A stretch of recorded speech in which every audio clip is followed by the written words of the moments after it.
ولا تقربوا الزنا، اے ایمان والو زنا کے قریب بھی مت جایا کرو.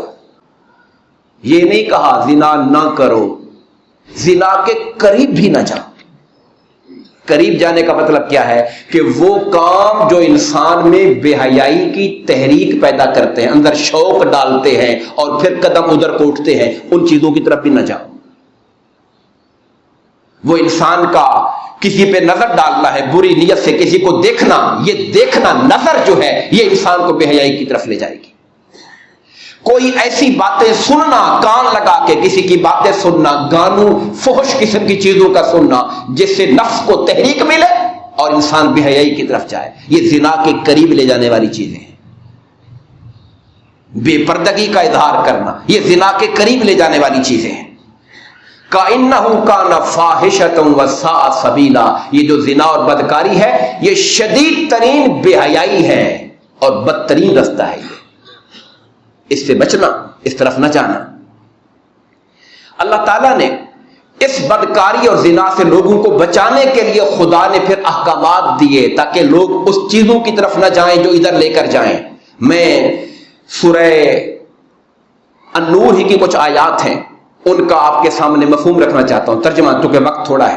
میں ایمان والو نبی پاک سے فرمایا، نبی مکرم آپ مومن مردوں سے کہہ دیں اپنی نگاہوں کو نیچے رکھا کریں. یہ اللہ کا حکم ہے قرآن، اپنی نگاہوں کو نیچے رکھا کریں. اے نبی مکرم مومن مردوں سے کہہ دیں اپنی نگاہوں کو نیچا رکھا کریں، اپنی شرمگاہوں کی حفاظت کیا کریں. یہ ان کے لیے بڑی پاکیزہ بات ہے. اللہ تمہارے کاموں کو خوب جانتا ہے، اللہ سب کچھ دیکھ رہا ہے.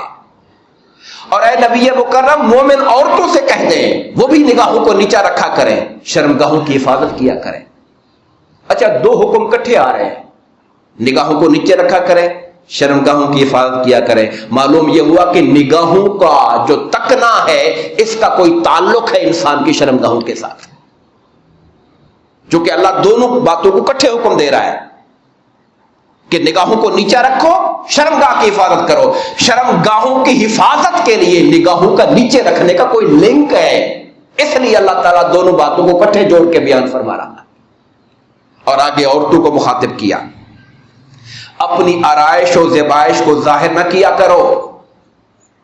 ہماری مائیں، ہماری بہنیں، ہماری بیٹیاں قرآن کے اس پیغام کو پڑھیں، سنیں، سمجھیں. گھر کے سربراہ جو نگران ہیں وہ باپ ہیں یا شوہر ہیں، انہیں چاہیے کہ گھر والوں کو یہ بات بتائیں کہ اللہ پاک نے منع فرمایا کہ اپنی آرائش و زیبائش کو ظاہر نہ کیا کریں سوائے اتنا حصہ جو کام کاج میں اد خود ظاہر ہو جاتا ہے. جیسے منہ ہے ہر ٹائم چھپا نہیں سکتے، آنکھیں بند نہیں ہو سکتی، ہاتھ کام کرنے ہیں ظاہر ہونے ہیں، پاؤں سے چلنا ہے ظاہر ہونے ہیں. یہ جو اد خود مجبوری سے ظاہر ہیں ان کو چھوڑ کر عورتوں سے کہہ دیں اپنی آرائش و زیبائش کو ظاہر نہ کیا کریں. اور پھر آگے اللہ پاک نے گن گن کے بتایا کہ اپنی آرائش و زیبائش کن پہ ظاہر کر سکتی ہیں. کہا سوائے اپنے شوہروں کے، شوہر پہ ظاہر کر سکتی ہیں. اور پھر ساتھ یہ بھی فرمایا، قرآن کا حکم ہے اپنے سروں پر جو اوڑے ہوئے دوپٹے ہیں یا چادریں ہیں اس سے اپنے گریبانوں کو اور سینوں کو ڈھانک کے رکھا کریں. یہ حکم قرآنی ہے. لوگ اس پہ جھگڑتے ہیں کہ جی وہ یہ کون سا برقع ہے، افغانی برقع ہے، شٹل کاک ہے، کون سا برقع پہننا ہے. برقعے کی شکل کو چھوڑیں. اللہ فرما رہا ہے کہ جو سروں پر تم نے دوپٹے ڈالے ہیں اس سے اپنے گریبانوں اور سینوں کو ڈھانپ کے رکھا کریں. اللہ جس چیز کو چھپوانا چاہتا ہے بیان کر رہا ہے اللہ تعالیٰ. اس کی شکل کوئی بھی ہو سکتی ہے، اس کی شکل کوئی بھی ہو سکتی ہے اپنے کلچر کے حساب سے. مقصد یہ ہے کہ جسم ڈھپے، جسم کے جو ابھار ہیں وہ ظاہر نہ ہوں اور لوگوں کی نگاہوں کی کشش کا باعث نہ بنے. کہا اپنا بناؤ سے گھار ظاہر نہ کیا کریں سوائے اپنے شوہروں کے یا اپنے باپ دادا کے یا شوہروں کے باپ دادا کے. یہ قرآنی آیت کا ترجمہ کر رہا ہوں.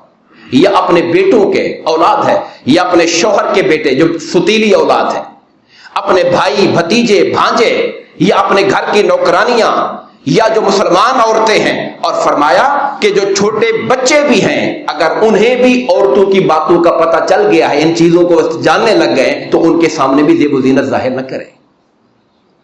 یہ قرآن مجید فرمایا اے لوگو تم سب اللہ کی بارگاہ میں توبہ کرو، یعنی اگر یہ حرکتیں ہو رہی ہیں تو توبہ کر کے باز آ جاؤ تاکہ تم دنیا اور آخرت میں کامیاب ہو سکو۔ ایک شخص ایک دن اپنے چھوٹے بھائی کو سے لڑ رہا تھا، حدیث پاک ہے، چھوٹے بھائی سے لڑ رہا تھا، یار تو بہت شرمیلا ہے، یار تو بڑا شرم کرتا ہے، تو بعض دفعہ شرم اتنی ہوتی ہے کہ بندہ کئی جائز کام بھی نہیں کر سکتا، تو شرم زیادہ ہی کرتا تھا وہ، تو بھائی سے لڑائی کر رہا ہے، تو بہت تو شرم کرتا ہے تو۔ حضور وہاں سے گزرے، فرمایا چھوڑ دے، کچھ مت کہہ اس کو، شرم ایمان کا حصہ ہوا کرتا ہے، یہ ایمان کی علامت ہوتی ہے، مت اس کو اس کے پہ تانا دے زیادہ شرم کیوں کرتا ہے، یہ ایمان کا حصہ ہے۔ الحیاء شعبۃ من الایمان، ایمان کے کئی شعبے ہیں، ان میں ایک شعبہ حیا والا ہے، اگر حیا پایا جاتا ہے کیوں کم کرنا چاہتے ہو اس کا؟ آقا نے فرمایا اذا لم تستحی فاصنع ما شئت، فرمایا جو پچھلے تمام انبیاء کرام کی تعلیمات کو اٹھا کے دیکھو، ان میں جو خاص بات میرے سامنے آئی ہے وہ یہ ہے کہ لوگوں حیا سے کام لو، اگر حیا کرنا چھوڑ دو گے پھر جو مرضی کرتے پھرو، پھر انسان کے اندر سے وہ گناہوں سے بچنے والی چیز ختم ہو جاتی ہے۔ پھر یہ حیا تھا ایک زمانے میں کہ ماں باپ آتے تھے اولاد کھڑی ہو جاتی تھی، یہ بھی حیا ہے۔ یہ بھی ایک حیا تھا کہ ماں باپ کے بیٹھنے سے پہلے بچے بیٹھتے نہیں تھے، ماں باپ اگر بیٹھے ہوتے تھے تو بچہ سر کی طرف سے نہیں بیٹھتا تھا، پائنتی کی طرف سے بیٹھتا تھا۔ یہ حیا تھا کہ استاد سامنے آ گیا ہے تو استاد کے سامنے ننگے سر نہیں جایا کرتے تھے ہم لوگ، یہ حیا تھا استادوں کا۔ بس وہ حیا جاتا جا رہا ہے، ختم ہوتا جا رہا ہے، نہ ماں باپ کا حیا رہا، نہ اساتذہ کا حیا رہا، نہ اہل علم کا حیا رہا، اور معاشرہ ہمارا ایک اس ڈگر پہ چل پڑا ہے جہاں کسی کی عزت محفوظ نہیں رہی ہے۔